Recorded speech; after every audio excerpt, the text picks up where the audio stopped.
Welcome to சொன்னா சமையல். வாங்க வீடியோக்குள்ள போகலாம். நம்ம இன்னைக்கு பார்க்க போறது இஞ்சி சட்னி. அதுக்கு தேவையான பொருட்கள் என்னென்னு பார்க்கலாமா?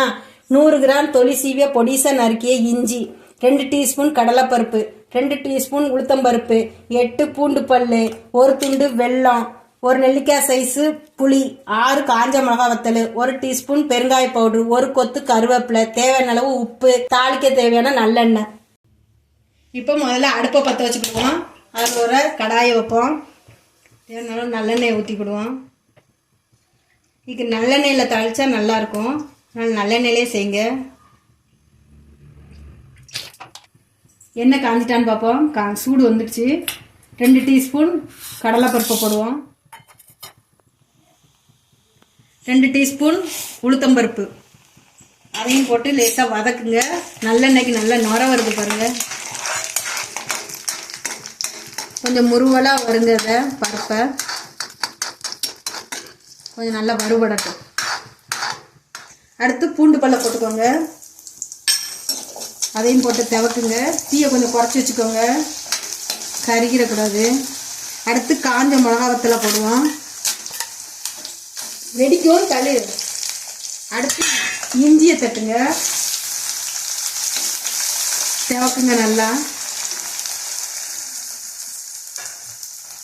தீயை கொஞ்சமாக கூட்டிக்கோங்க.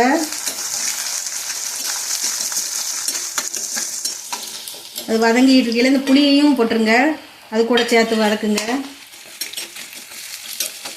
கொஞ்ச நேரம் வதங்க விடுங்க நல்லா.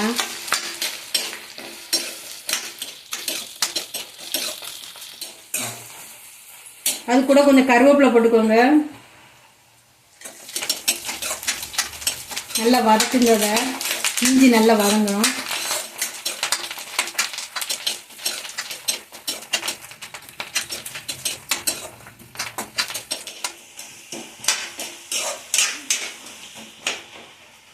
அது தேவைங்கிட்டு இருக்கல கொஞ்சம் உப்பு போட்டுக்கோங்க. தேவையான அளவு உப்பு, 1 டீஸ்பூன் பெருங்காய பவுடர்,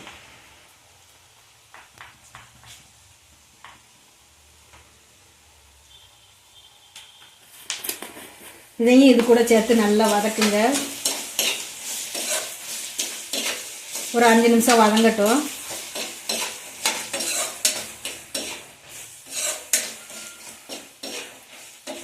இந்த இஞ்சி சட்னி உடம்புக்கு நல்லது. வாரத்தில் ஒரு நாளாவது செஞ்சு சாப்பிடுங்க. தோசைக்கு, இட்லிக்கு, சாதத்துக்கு கூட போட்டு சாப்பிடலாம். அந்த சட்னியை டைஜஷனுக்கு நல்லது. இஞ்சி பூண்டுலாம் சேர்றதுனால.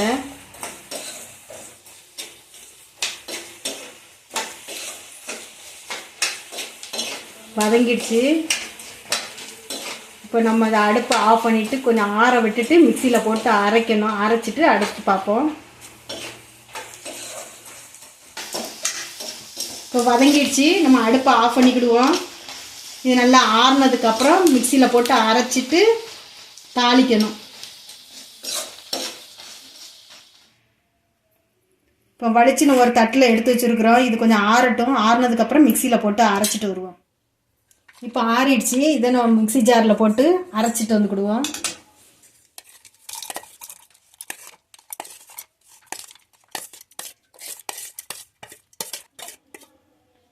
இப்போ வதக்கி வச்சுருந்ததை மிக்சி போட்டு அரைச்சிட்டு வந்துட்டோம். இனி அடுத்து தாளிப்போம்.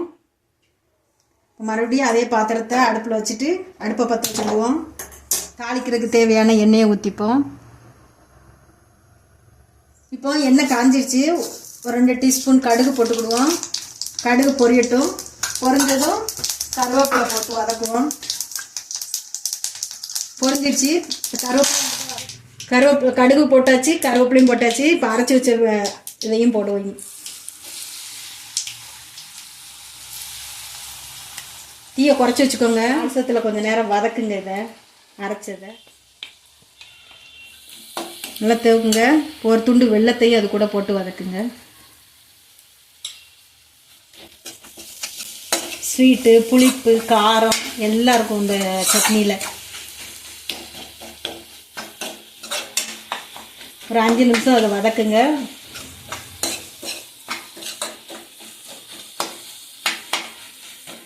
இப்போ வதக்கியாச்சு. இஞ்சி சட்னி ரெடி. அடுப்பை ஆஃப் பண்ணிடுவோம்.